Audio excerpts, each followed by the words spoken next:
Hello friends, मैं संजय और आप सबका एक बार फिर से स्वागत करता हूं। और आज हम लोग देखेंगे क्लास 6 की साइंस देखेंगे। सबसे पहले अगर साइंस की बात की जाए तो साइंस को हम लोग पहले ये जानेंगे कि साइंस में कितने पार्ट होते हैं। ठीक है, तो हमें देखिए साइंस अगर विधिवत तरीके से विस्तार पूर्वक समझना है तो हमको बिल्कुल डिटेल में समझना पड़ेगा कि साइंस कितने पार्ट होते हैं और आखिर हमारे जो पार्ट में क्लास 6 में जो चैप्टर दिए गए अध्याय वो कौन सा अध्याय विज्ञान का कौन सा भाग है ये भी हमें जानना उतना ही आवश्यक हो जाता है। तो चलिए हम लोग सबसे पहले अगर विज्ञान की बात करें, हम लोग विज्ञान को देखेंगे। हम लोग इसमें विज्ञान, तो आप लोग इस चीज़ को नोट भी करते चलेंगे। विज्ञान में आपके कितने पार्ट हो जाते हैं। पहला पार्ट हो जाता है आपका रसायन। किसी में रसायन पहले, हालांकि ज़्यादातर रसायन विज्ञान ही सबसे पहले दिया रहता है आपका रसायन विज्ञान। ठीक है, दूसरा आपका दिया रहता है जीव विज्ञान। जीव विज्ञान को हम लोग देखेंगे। जीव विज्ञान होता है जिसे हम बायोलॉजी कहते हैं। ठीक है, और केमिस्ट्री जिसे कहते हैं वो आपका रसायन हो गया। ठीक है, बिल्कुल। तीसरा जो पार्ट होता है आपका भौतिकी यानी भौतिक विज्ञान। क्या होता है? भौतिक विज्ञान आपका हो जाता है यहाँ पे, यानी कि आपका फिजिक्स। क्या हो जाता है? फिजिक्स। ठीक है, अच्छा अगला जो आता है पर्यावरण। क्या था? पर्यावरणीय रसायन। वो भी रसायन का ही पार्ट होता है बट वो पर्यावरण के नाम से रहता है। ठीक है, जिसे हम ईवीएस कहते हैं, पर्यावरणीय रसायन को। ठीक है, पर्यावरण रहता है। इसमें 4 पार्ट होते हैं। ठीक है, तो लेकिन कौन सा पार्ट हमारा क्या है इसको हम लोग विषय सूची में देखते हैं। जैसे आपका ये पहला दिया गया है आपका अध्याय 1 भोजन। यह कहाँ से आता है?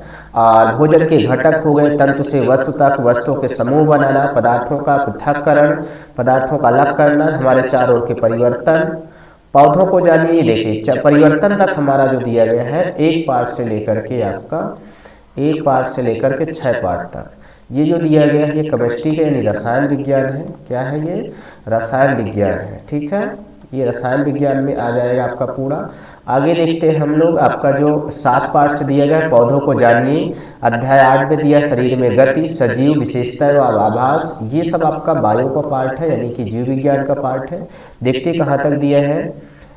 अच्छा, गति और दूरियों का मापन, ये 10 आ गए यानी कि बायोलॉजी केवल आपका यहाँ पे 3 ही पार्ट दिया गया है। पौधों को जानिए, शरीर में गति और सजीव, ये आपका दिया गया है आपका बायोलॉजी यानी जीव विज्ञान दिया गया है। 3 पार्ट दिया गया है जीव विज्ञान। ठीक है, आगे देखते हैं। अगर बात करते हैं अध्याय 10 की, तो अध्याय 10 में गति एवं दूरियों का मापन दिया गया है। प्रकाश, छाया, परावर्तन, विद्युत तथा परिपथ, चुंबकों द्वारा मनोरंजन, ये जो दिया गया है 10 से लेकर के आपका दिया गया है 13 तक। ये जो 4 लेसन दिया गया है आपका भौतिक विज्ञान है। आपका ये क्या है?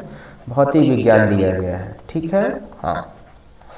और आगे दिया गया है आपका, फिर आगे चलते हैं देखते हैं। तो जो ये 14-15 दिया गया है ये पर्यावरणीय रसायन है यानी पर्यावरण है। इसको आप पर्यावरण के नाम से ध्यान रखेंगे। ठीक है, ये पर्यावरण दिया गया है। ठीक है, तो पर्यावरण हो गया जल, हमारे चारों ओर वायु, कचरा, संग्रहण एवं निपटान। ये जो 3 लेसन है पर्यावरण, ये आपको टिक कर लेना है, पेंसिल से लगा लेना है। ठीक है, बिल्कुल इसी के हिसाब से हम लोग पढ़ेंगे। 4 पार्ट होते हैं, हम लोगों ने देख लिया है। ठीक है, तो हम लोग आगे बात करते हैं। फर्स्ट चैप्टर की बात करेंगे हम लोग। फर्स्ट चैप्टर आज पढ़ेंगे हम लोग, इसको देखेंगे क्या कैसे होता है, कैसे काम करता है। ठीक है, तो चलिए आइए देखते हैं हम लोग, समझते हैं इसको क्या दिया गया है इसमें। तो भोजन यह कहाँ से आता है? चैप्टर 1 का नाम क्या है? भोजन है, जो हम लोग डेली खाते हैं। ठीक है ना, उसी भोजन के बारे में आज हम लोग पढ़ेंगे। भोजन कैसे, कहाँ से आता है, कैसे काम करता है, इसको कैसे हम समझ सकते हैं भोजन को, इसके बारे में यहाँ पे आज दिया गया है। तो चलिए आइए देखते हैं। आज आपने अपने घर में क्या खाया था? पता लगाइए आपके दोस्त ने आज क्या खाया था। क्या आपने कल और आज एक ही प्रकार का आहार लिया था? क्या यह सत्य है कि अलग अलग समय में हम भिन्न भिन्न प्रकार का भोजन लेते हैं? ऐसे आपके मन में ऐसे बहुत सारे सवाल आएंगे। ठीक है, आपने क्या खाया आज वो तो आपको पता है, लेकिन आपके दोस्त ने क्या खाया तो आपको पता करना पड़ेगा। और हाँ, बिल्कुल भिन्न भिन्न समय में हम लोग अलग अलग खाना खाते हैं, अलग अलग भोजन खाना पसंद करते हैं। तो इसी के बारे में क्वेश्चन बहुत सारे बन रहे हैं, तो इनका सबका आंसर आपको इसी चैप्टर में मिलेगा। तो चलिए बात करते हैं सबसे पहले 1.1 का विभिन्न खाद्य पदार्थ। विभिन्न खाद्य पदार्थ क्या दिया गया है? यहाँ पे क्रियाकलाप के माध्यम से आपको एक एक्टिविटी करने के लिए कह रहा है जिससे कि आपको समझ में आए। देखिए क्या दिया गया है, विद्यालय में अपने दोस्तों से उन खाद्य पदार्थों की जानकारी प्राप्त कीजिए जो पूरे दिन में खाते हैं। पूरे दिन में क्या खाते हैं वो, उनकी आप जानकारी इकट्ठा कर लीजिए। 4-5 दोस्तों का आप कर लीजिए, ठीक है, 4-5 दोस्तों में हो जाएगा। यदि वो विभिन्न राज्यों के रहने वाले हों तो उनमें भी यह जानकारी प्राप्त करने का प्रयास कीजिए। अगर वो अलग अलग राज्य के हैं, आप ही के राज्य के हैं, तो बढ़िया है। अपनी नोटबुक में सारणी 1.1 की तरह यथासंभव अधिक से अधिक दोस्तों द्वारा खाए जाने वाले विभिन्न पदार्थों की सारणी सूचीबद्ध कीजिए। सूची बनाना है आपको। यहाँ पे 3 ही दोस्तों का बनाने के लिए दिया गया है, बट आप इससे ज़्यादा भी दोस्तों का नाम यहाँ पे लिखेंगे। यहाँ पे वो पूरे दिन में क्या खाए हैं, कॉमा लगा लगा के आप पूरा लिख लेंगे, ठीक है। देखिए यहाँ पे कुछ भोज्य पदार्थ दिया गया, विभिन्न खाद्य पदार्थ। इडली के बारे में दिया गया है यहाँ पे, ये आपकी चटनी दी गई है मूंगफली की, यहाँ पे आपका सांभर वगैरह है, ये सब कुछ बनाया हुआ है। यहाँ पे फिशेस मछलियाँ दी गई हैं, यहाँ पे आपकी दाल वगैरह दी गई है। आगे देखते हैं हम लोग, यहाँ पे दिया गया है अपने भोजन में हम अनेक प्रकार की चीज़ें खाते हैं। बिल्कुल हम लोग अलग अलग रोटी सब्जी चावल दाल और भी अलग अलग हम लोग खाते हैं। सुबह अलग खाते हैं, शाम अलग खाते हैं, सब अलग अलग होता है। चित्र 1.1 खाने की सभी चीज़ें किससे बनी है। ये चीज़ें जो 1.1 में ये दिया गया है, ये पूछ रहा किससे बनी हुई है, तो ये हमने आपको बताया। इडली वगैरह पता कर सकते हैं किससे बनाया गया है ना। ये आपकी चटनी किससे बनी हुई है, सांभर किससे बना हुआ है, ये दाल किससे बनी है, दाल इससे बनी होगी। तो ये सारी चीज़ें हम लोग यहाँ पे देखें, वही कह रहा किससे बनी है, क्वेश्चन मन में आ रहा है। पके चावल के बारे में सोचो, जो पका हुआ चावल होता है राइस आपका, ये देखिए पका हुआ चावल। हम कच्चा चावल लेते हैं, उसे पानी में उबालते हैं। इसे तैयार करने में हम 2 पदार्थों या संगठनों की आवश्यकता होती है। पानी की होती है, पानी नमक भी मिला देते हैं उसमें हम लोग पानी। दूसरी ओर कुछ भोजन तैयार करने में हमें कई संगठनों की आवश्यकता होती है। संगठन मतलब होता है जिनसे मिलकर वो बना होता है, या फिर उनको बनाने में किन किन चीज़ों की आवश्यकता होती है, उनको संगठक कहते हैं। यदि हम सब्जी बनाना चाहते हैं तो हमें अलग अलग कई प्रकार की कच्ची सब्जियों, नमक मसाला तेल आदि की आवश्यकता होती है। बिल्कुल। एक्टिविटी सेकंड में देखते हैं क्या कह रहा है। क्रियाकलाप 2 में सारणी 1.1 में सूचीबद्ध कुछ खाद्य पदार्थों को छाटिए। ये जो हमने यहाँ पे इकट्ठा किया था सभी दोस्तों से बनाकर, उन्हीं को कह रहा है छाटिए। इसमें से कैसे छाटना है, अपने दोस्तों तक घर पर चर्चा करके जानकारी प्राप्त कीजिए कि इनको बनाने के लिए कौन कौन सी सामग्री चाहिए, कौन कौन सी सामग्री लगी है। इनको सारणी 1.2 में सूचीबद्ध कीजिए। वस्तु का नाम, उसमें प्रयुक्त कच्ची सामग्री आपको यहाँ पे बनाना है। जैसे रोटी चपाती बनाने के लिए हमको आटा और पानी की जरूरत पड़ी थी, ये नहीं कि आप बेलना ले लेना है, चिमटा ले लेना है, ये चीज़ें उसमें बनाने में काम नहीं है, वो हेल्प करती हैं, केवल बनाने में आवश्यकता नहीं होती। दाल, जैसे दाल बनाने के लिए कच्ची दाल लेते हैं, फिर पानी लेते हैं, नमक तेल या घी डालते हैं, मसाले मिलाते हैं, ये चीज़ें आपका दाल हो गया, फ्राई करते हैं समय सब कुछ मिलाते हैं। जो उसमें मिक्स हो जाता है उन चीज़ों का नाम, ये नहीं कि जो केवल हेल्प करते हैं, वो चीज़ें नहीं। और यहाँ पे आप अपने से कोई नाम ले लेंगे, जैसे आप सब्जी ले लेंगे, सब्जी के बारे में आप बताएंगे कि इसमें सब्जी को बनाने में क्या क्या आपने आलू लिया, क्या लिया, मटर लिया, क्या लिया, नमक तेल हल्दी, सब कुछ आप नाम वहाँ पे लिख देंगे, ठीक है। एक्टिविटी है। चलिए यहाँ पे बात देखिए, हमने क्या देखा, कक्षा में चर्चा कीजिए। क्या हम विभिन्न व्यंजनों में कुछ संगठक समान रूप से प्रयुक्त करते हैं। अच्छा, ये संगठक कहाँ से आते हैं, संगठक के बारे में हम लोग देखते हैं। ये देखिए यहाँ पे केला के बारे में दिया गया है, आम है, सेब है, अनानास दिया गया है, यहाँ पे कई सारे फल सामग्री भी दिया है। 1.2 में देखते हैं खाद्य सामग्री और उनके स्रोत दिया गया है, ठीक है। बिल्कुल। सारणी 1.2 में सूचीबद्ध कुछ कच्ची सामग्री जैसे फल और सब्जी के स्रोत अनुमान लगाना हमारे लिए बहुत आसान हो जाता है। फल कहाँ से आता है, फल हम लोग मार्केट से लाते हैं, उसमें अलग अलग हो जाता है, ठीक है। यहाँ पे देखते हैं चित्र 1.2 का ए देखते हैं, ये वाला देखते हैं, ए नंबर है ये। यह कहाँ से आते हैं, ये कहाँ से आते हैं, निम्नलिखित रूप से पौधों से आता है। गेहूं और चावल का क्या स्रोत है, गेहूं कहाँ से आता है, चावल कहाँ से आता है, ये चीज़ देखने के लिए आपने धान और गेहूं के खेतों में उनके पौधों के लिए पंक्तियाँ देखी होगी। बिल्कुल देखा है भाई, जो गांव से है तो और ज़्यादा जानते हैं या किसानी करते हैं। इनसे हमें अनाज प्राप्त होते हैं, बिल्कुल उनसे अनाज हमें मिलता है। गेहूँ के पेड़ से गेहूँ प्राप्त होता है, धान के खेत में धान मिलती है, यानी उससे चावल प्राप्त होता है। कुछ अन्य खाद्य पदार्थ जैसे दूध, अंडा है, मुर्गी है, मछली है, झींगा, मांस आदि हमें जंतुओं से प्राप्त होते हैं। बिल्कुल ये जंतुओं से प्राप्त होते हैं, जैसे देख रहे हैं कुछ जंतु स्रोत, यहाँ पे मुर्गी से अंडा प्राप्त होता है, मांस भी मुर्गी से मिलता है। तो कुछ संगठक हो गए कि स्रोत हो गए संगठक के, खाद्य संगठक के स्रोत है ये, ठीक है। क्रियाकलाप 3 में क्या दिया गया है देख लेते हैं हम लोग। यहाँ पे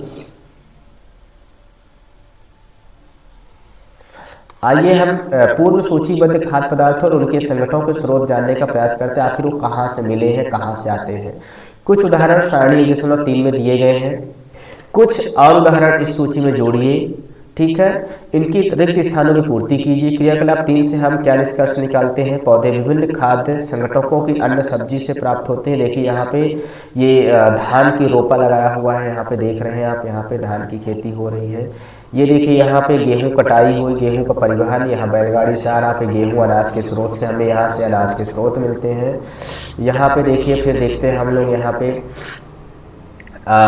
पे दिया गया है मुर्गी से अंडे प्राप्त कर रहा है तथा फल इत्यादि के स्रोत है। जंतुओं से हमें दूध, मांस, अंडे तथा जानवर उत्पाद होते हैं। गाय, बकरी तथा भैंस दूध देने वाले कुछ समान पशु भी हैं। गाय से, बकरी से, भैंस से दूध प्राप्त करते हैं।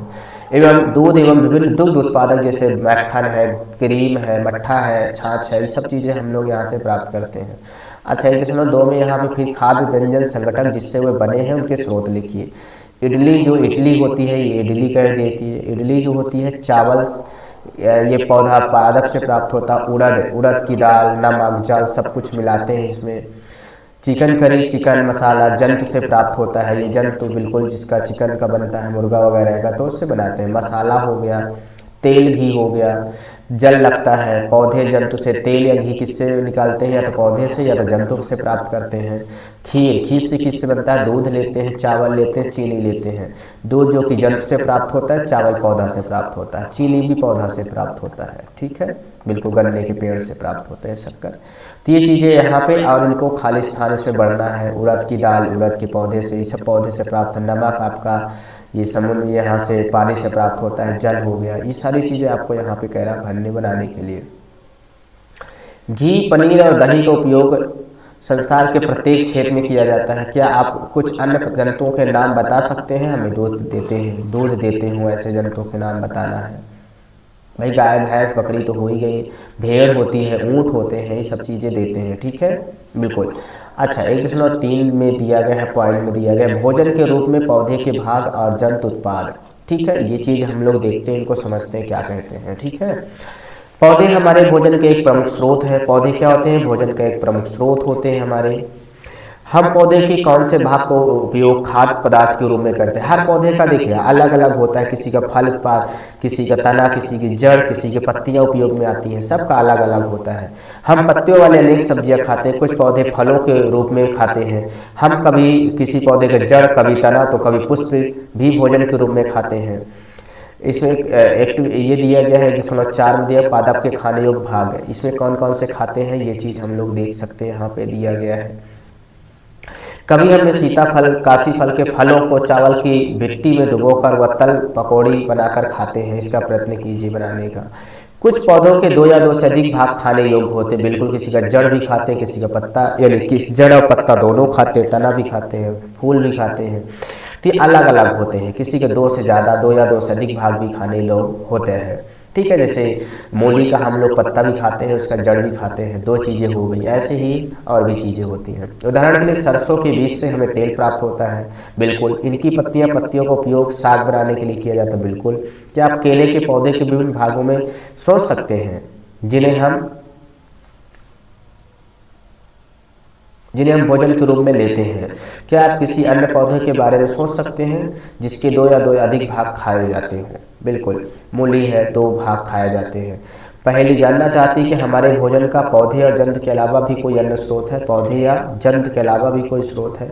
बिल्कुल, इसका मिलेगा यहाँ पे जवाब। हम लोग देखते हैं, ये देखिए पौधे का यहाँ पे दिया गया है पुष्प हो गया। देखिए पुष्प का हम लोग सरसों का है, ये दिया गया है। सरसों के फल से, बीज से हमें तेल प्राप्त होता है। तना हो गया है, यहाँ पे पत्ती अगर साग बनाने का काम करता है। ये पत्तियों में नाड़ है, इंटर नाड़ है, कलिका दिया गया है, कली यहाँ से फूटती है।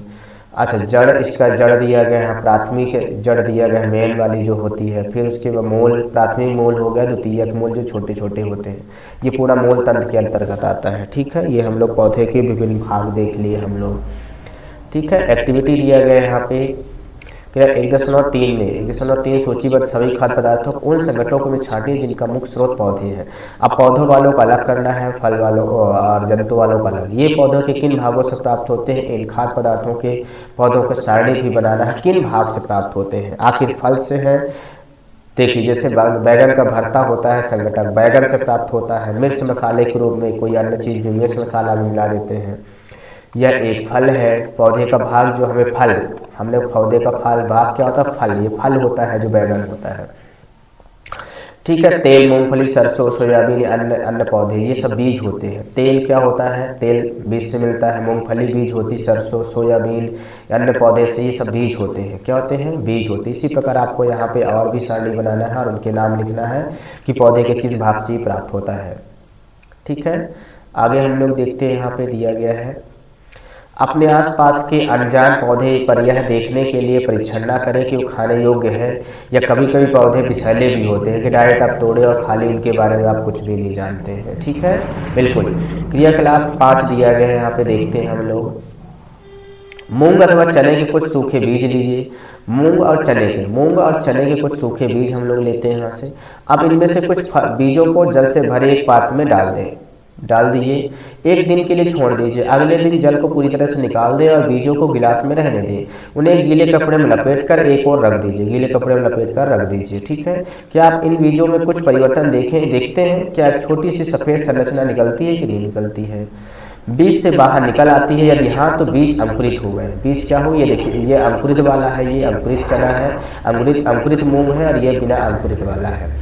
यदि नहीं तो बीजों को पानी में धोएं, पानी निकाल दें और गीले कपड़े ढककर अगले दिन के लिए उन्हें छोड़ दें, रख दें। क्या अगर आपको बीजों से बाहर निकलता हुआ एक छोटा सा अंकुर दिखाई देगा? बिल्कुल, 1-2 दिन में आ जाता है, 1 दिन में ही आ जाता है। अंकुरों को सावधानी से धोकर आप इन्हें खा सकते हैं। ये उबाले भी जा सकते हैं। इनमें कुछ मसाले मिलाने पर खाने के लिए स्वादिष्ट अल्पाहार तैयार हो जाता है। को उबाल कर खाते हैं। ये देखिए चने का, यहाँ पे चना ये बिना उबला हुआ है, यहाँ पे बिना उबला नहीं, बिना अंकुरित चना है। अब ये अंकुरित चना ज़्यादा पौष्टिक होता है। चना और अंकुरित चना यहाँ पे दिया गया है। ठीक है, क्या आप जानते हैं कि शहद कहाँ से आता है या कैसे उत्पादित होता है शहद? क्या आपने एक मधुमक्खी का छत्ता देखा है जहाँ बहुत सी मधुमक्खियाँ भिनभिनाया करती हैं? मधुमक्खियाँ फूलों से मकरंद, मीठे रस एकत्रित करती हैं और इन्हें अपने छत्ते में भंडारित करती, इकट्ठा कर लेती हैं। ठीक है, फूल और उनका मकरंद वर्ष के केवल कुछ समय में ही उपलब्ध होते हैं, अतः मधुमक्खियाँ इस मकरंद का भंडारण कर लेती। देखिए यहाँ पे देख रहे हैं आप लोग कि यहाँ पे ये मकरंद है, यहाँ पे ला करके रस, यानी कि जो फूलों से लाते हैं रस, तो यहाँ पे एकत्रित करके भंडारण करती हैं। इसमें छोटे छोटे खंधे बने होते हैं जिसमें कि रस को एकत्रित कर लिया जाता है ताकि पूरे वर्ष इसका उपयोग किया जा सके। हम ऐसे छत्तों में मधुमक्खियों द्वारा भंडारित भोजन शहद के रूप में उपयोग करते हैं। शहद के रूप में हम लोग इसको ले लेते हैं। यहाँ पे जंतु क्या खाते हैं, जंतु के बारे में दिया गया है। जंतु क्या खाते हैं इसको देखते हैं हम लोग 1.4 में। क्या आपके घर में कोई ऐसा पालतू पशु है जिसकी आप देखभाल करते हो? कुत्ता, बिल्ली, भैंस या बकरी? हाँ बिल्कुल, यहाँ पे कुत्ता, बिल्ली, भैंस या बकरी तो नहीं, पर गाय है। फिर आपको इसकी जानकारी भी अवश्य होगी। सबके यहाँ अलग अलग रहती है। किसी के यहाँ कुत्ता पाल रखे हैं, किसी के यहाँ बिल्ली, किसी के यहाँ भैंस, किसी के यहाँ बकरी, किसी के यहाँ गाय भी हो सकती है। ठीक है, होगी। आपका पालतू जानवर क्या खाता है ये आपको बताना है। क्या जंतु क्या खाते हैं ये भी बता सकते हो। क्या आपने कभी गिलहरी, कबूतर, छिपकली या छोटे छोटे कीटों को खाना खाते हुए देखा है तो यस बताएं, नहीं तो कोई बात नहीं, कमेंट बॉक्स में आप बता सकते हैं अगर आपने देखा है गिलहरी को। मैंने तो देखा है खाते हुए, छोटे छोटे दाने चुनते हुए। अच्छा, क्रियाकलाप 6 में क्या दिया गया है देख लेते हैं हम लोग। सारणी 1.5 में अनेक जंतुओं के नाम लिखें।